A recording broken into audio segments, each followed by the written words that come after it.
자, 123페이지에 계약금 등의 반환채무 이행보장 권고 부분 보죠.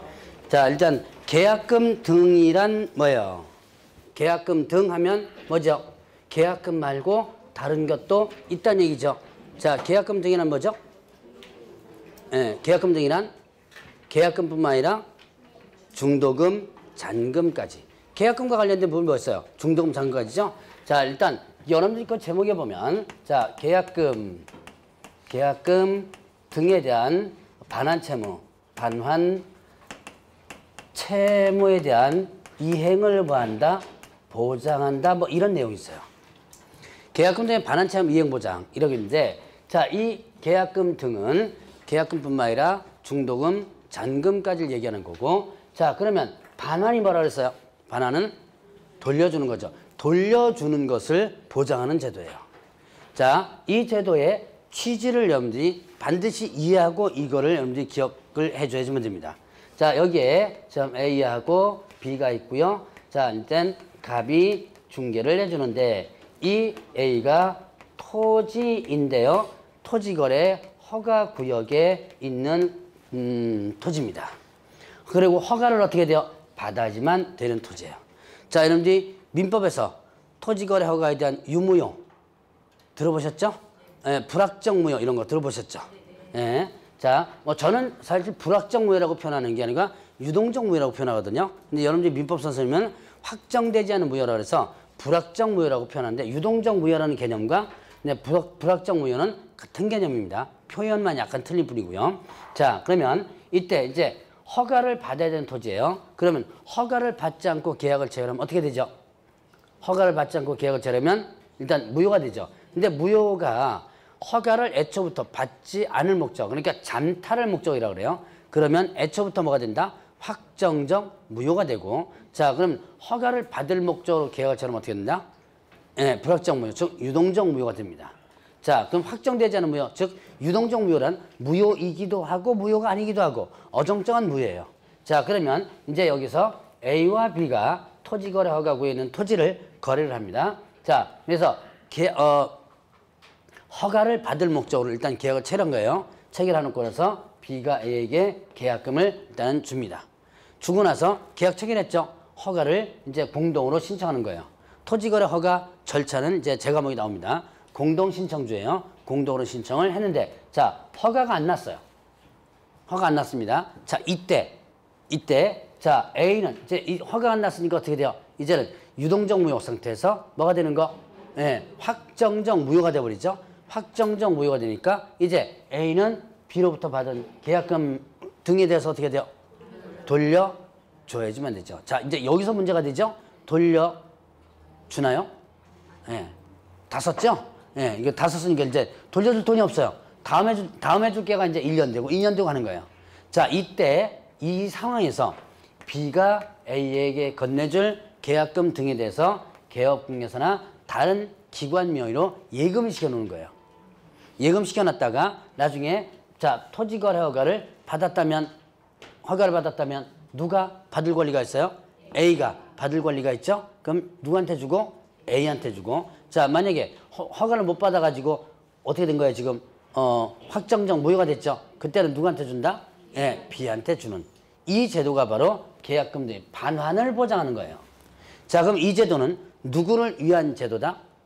예, 얘를 위한 제도입니다. 얘가 누구죠? 권리, 예, 취득은행이죠. 권리, 취득, 의뢰인을 위한 제도입니다. 자, 그래서 권리, 취득, 의뢰인을 위한 제도다라고 하는 거. 요걸 여러분들이 이 제도의 취지면을 이해했다면 오늘은 성공한 거예요.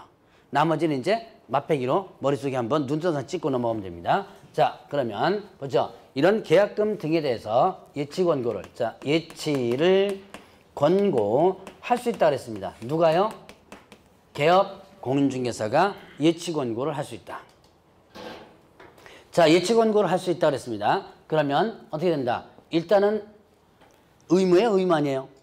의무아니죠. 자, 아까 제가 예를 든 상황에서 예치 권고를 안 했다 하더라도 개업공개서는 어떻게 배상 책임이나 아니면 또 어떤 이 법상의 의무 위반이 아니다는 얘기예요. 자, 그러면 이때 예치 명의자가 있습니다. 자, 예치 명의자는 누구냐?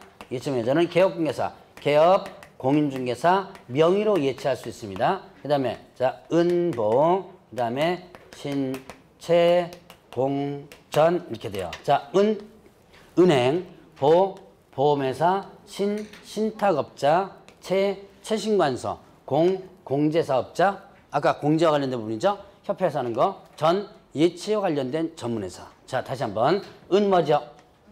은행, 보험회사, 신탁업자, 채신관서, 공제사업자, 전문회사.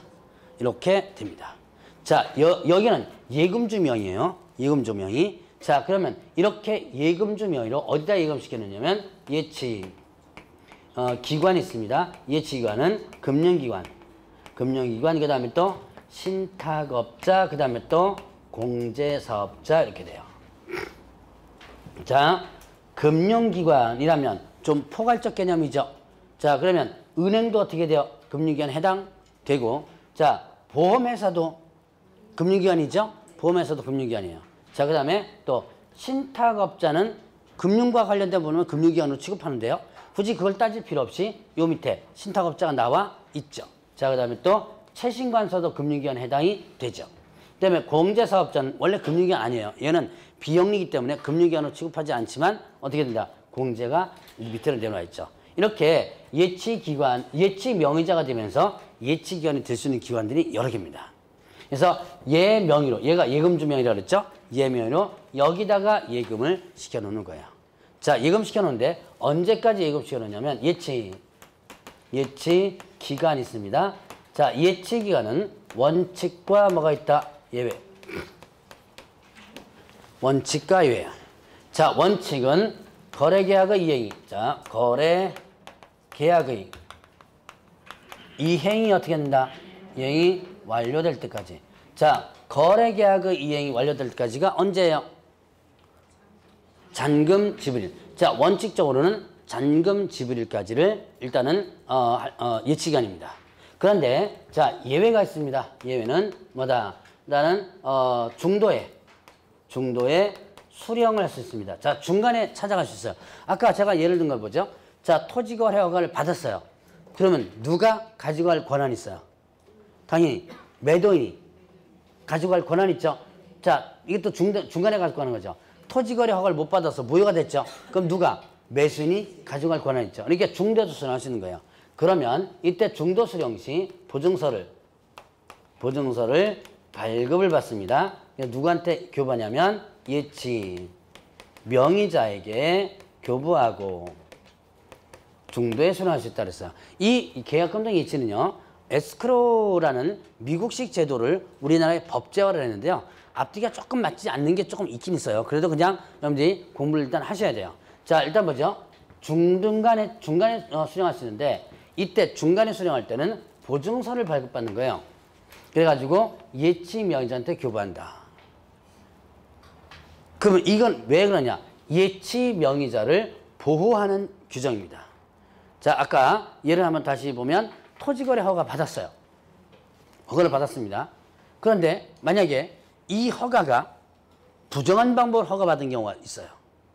자, 이제 제 과목에서 뒤에 토지거래 부분 나옵니다. 거짓 부정한 방법으로 허가를 받았을 때는 나중에 허가가 어떻게 된다? 예, 취소돼요. 그럼 허가가 취소해버리면 이게 또 결제가 어떻게 된다? 확정적 무효가 돼버리죠. 자, 그러면 도로 토해내야 되는데, 자, 아까 허가를 받자마자 돈을 매도인이 받아가 버립니다. 받아가 버렸는데 나중에 허가가 어떻게 돼요? 취소해버리면 이게 또 결제가 어떻게 된다? 매수인한테 줘야 될 돈이 돼버리죠. 자, 그렇게 될 때 결국은 얘가 다칠 수가 있죠. 예금 시켜놓은 사람이 다칠 수가 있죠. 그래서 보증서를 발급받아 놓는 거예요. 얘를 보호하기 위한 규정입니다. 그래서 보증서 발급받아서 교부하고 중간에 살 수 있다. 이게 지금 절차가 좀 복잡해요. 그러다 보니까 지금 현재 이런 예치제도를 활용하는 개업공개사 한 명도 없습니다. 그냥 배우세요. 한 명도 없습니다. 한 명도 없어도 시험 문제는 어떻게 돼요? 그냥 나와요. 그러니까